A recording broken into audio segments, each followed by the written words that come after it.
Hey, it's Nick from 50 Campfires. Cooking over charcoal outdoors is possibly one of the greatest ways to eat.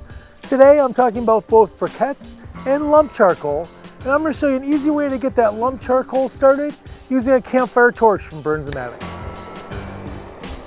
Let's start with briquettes. Briquettes give off a really even heat. If you're cooking using a Dutch oven, this is probably the charcoal of choice because the heat is really consistent. Lump charcoal is just charred wood.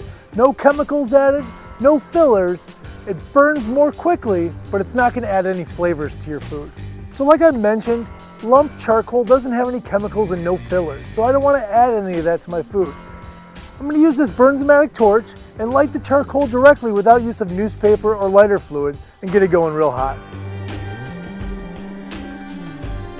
So the next time you've got a great cut of meat, grab some lump charcoal and a campfire torch from Burns-O-Matic.